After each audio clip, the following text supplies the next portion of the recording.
up on Managing Asia, I'm in Manila to speak to the CEO of a century-old company reinventing itself to become Philippines' first techglomerate.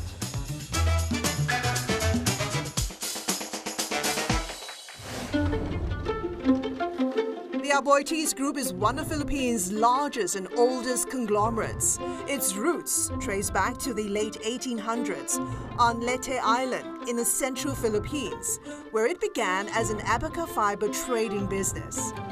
Over more than a century, the company has evolved into a powerhouse spanning electricity generation, banking, food, infrastructure, and real estate.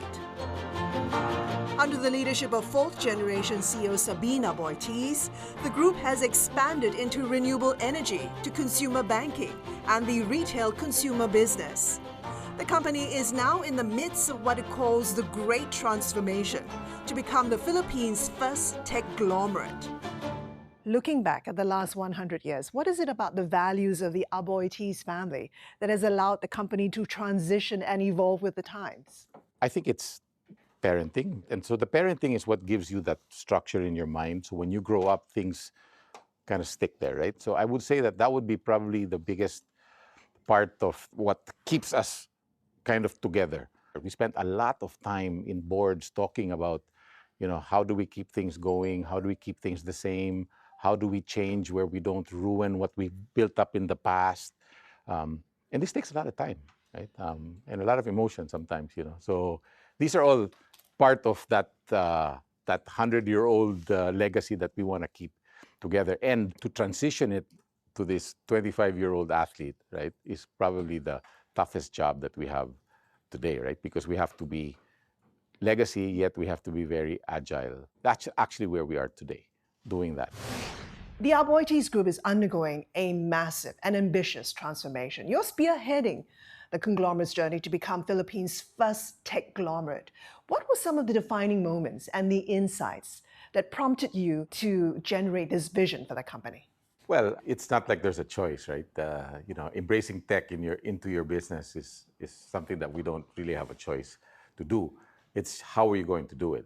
So 10 years ago, we started what we called at that time the digital transformation. And we failed miserably. I guess we were maybe a little bit ahead of our time, or we didn't understand what was needed to be successful.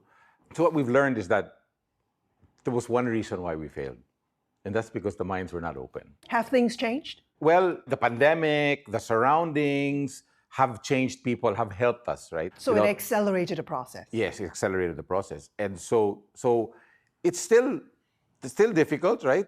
We're not moving as quick as we want to.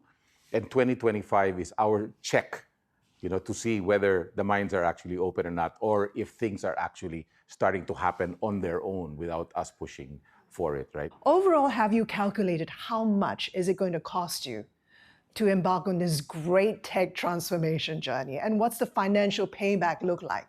I think it's impossible to have a number that is correct. The changes are so fast, right?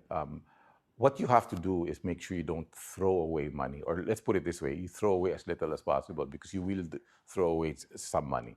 So these are where the errors are done, where we do things because they're fun, because they're sexy, but not because, as you say, you don't have the payback. And the payback can be financial or in other ways, right? But have you done the math? No. Do you have any numbers in mind? What No. the payback Well, will be? we've done numbers. We do it on a per project basis. We've done that. But as a conglomerate, no, we've not. It's hard to put a number. It's an investment for the long term. It is an investment that you have no choice but to make. If not, you for sure will be behind.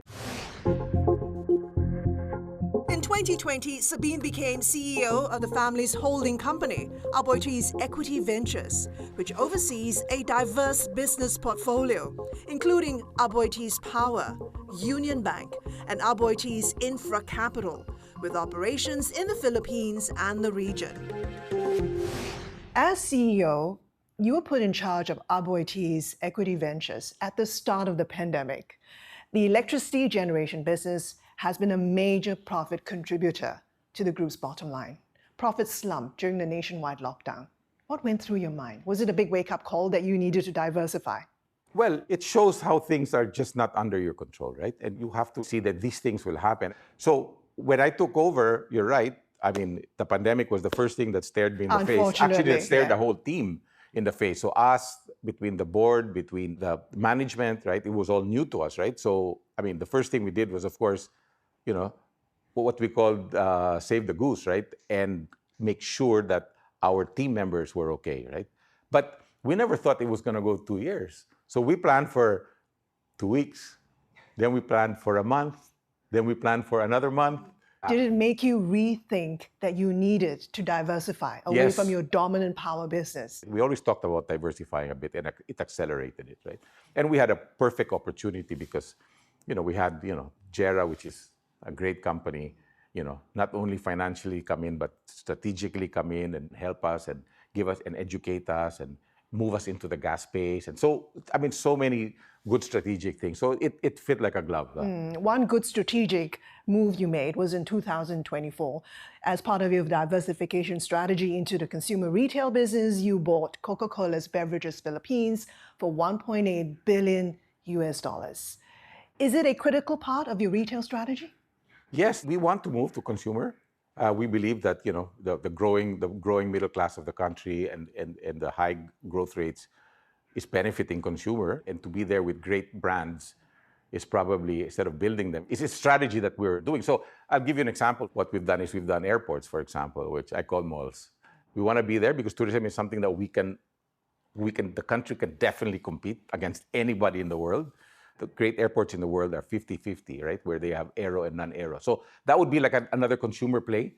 And that's kind of the back room of how we're entering that space. Let's talk more about your airport business, because after buying the Mactan Cebu International Airport, you've also won concessions to operate, develop, and to refurbish another 2 additional airports in Laguindingan and Bohol airports. How profitable is the airport business? Well, the airport business is directly proportionate to the number of tourists that come in. I mean, it's all a matter, your cost is fixed. So the minute you have more people that go through it's straight to the bottom line, right? They give you the passenger service charges. So I think for the future of the country, it's something that we definitely want to be in and expand. How much are you investing in building up your airport assets, and how quickly can you realize the returns on investments? So when you expand, right? Let's say, like in Dingan, we're going to expand from 2 million to 3 million or 4 million passengers. You only expand when you're getting the passengers. So they're coming, and they give you a different passenger service charge when you expand. They pay for it. So it kind of pays for each other. Then you have land around those airports that you can also develop for different... So there are lots of opportunities. There's lots of opportunities. You can build hotels. You can build attached. I mean, there's everywhere in the world. So you want to be a major player in this space, in the Philippines? Yes, in the airport business, absolutely. Apart from airports, apart from the retail consumer space, in 2022, you also acquired Citibank's operations in the Philippines, giving you further foothold in the consumer banking space. Any other acquisition opportunities you're eyeing? So I'll tell you, we're doing a simplification. In the conglomerate that we have today, we have these mini conglos. Before, when you would talk about power, you would distribute power or you would create power through coal or through, a little solar. And this now you start multiplying across the complications. You go from 10 businesses to 100 businesses. And I'm saying, hey, hang on. Let's simplify. Let's make sure that we can focus on what's important, what's going to give us the growth, what's going to give us the cash flow, right? Where we can find the talent. And this is what we're doing for this year and next year. Sabin Aboitiz wears many hats. He's president and CEO of the Aboitiz Group, and he's also the lead convener of the Private Sector Advisory Council, working closely with President Ferdinand Marcos Jr. to align public and private efforts in driving economic growth. For a lot of people who don't know, what exactly is your role in the council?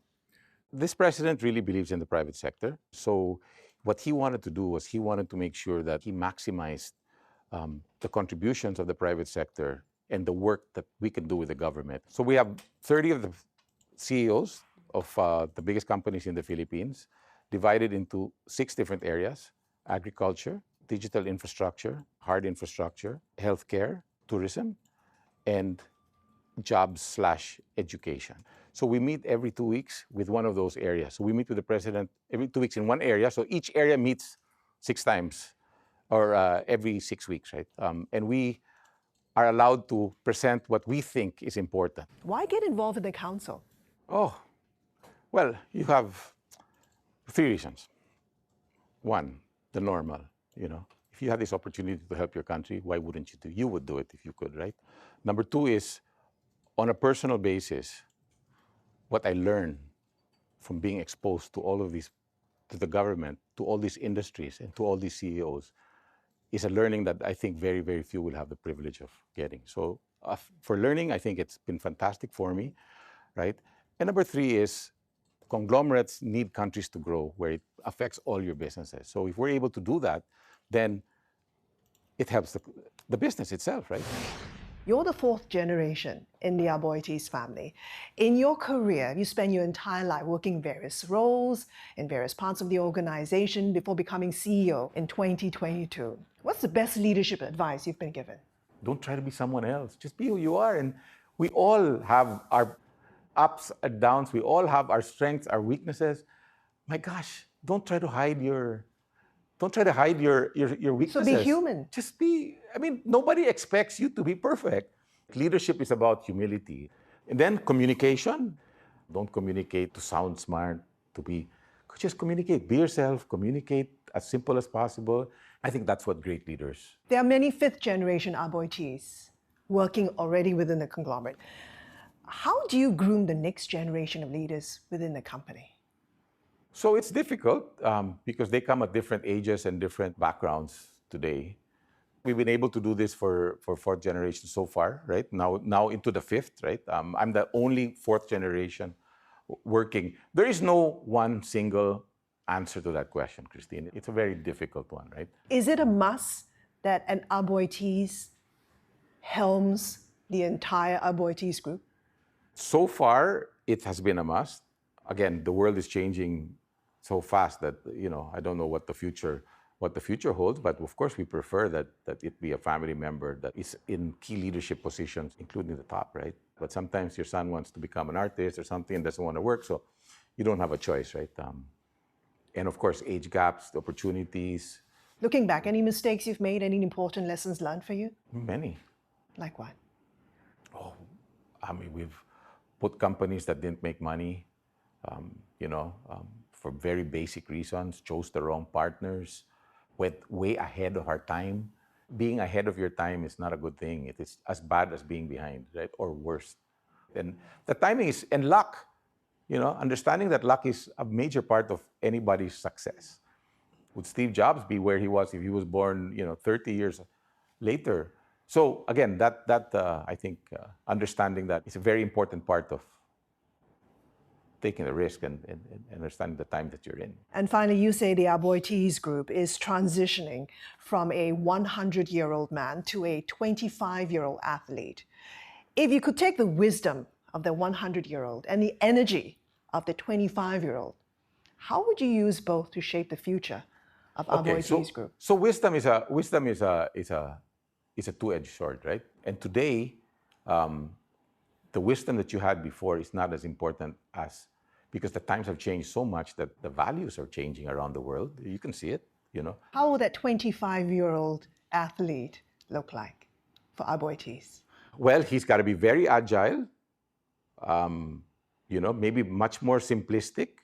Simplistic meaning very complicated, very complex, but tech will break down the complexity. So for me, the most important thing for businesses is for the government to become like Estonia, where it is the government that is really upskilling, right, and changing the things around you so that the whole country moves up. When the whole country moves up, the whole conglomerate moves up. That, for me, is where the focus should be on the major conglomerates of the country. Sabin, thank you so much for talking to me. Anytime. I hope you've enjoyed the program. Do catch the next episode of Managing Asia. For more interview highlights, check out managingasia.cnbc.com. I'm Christine Tan. Thanks for watching.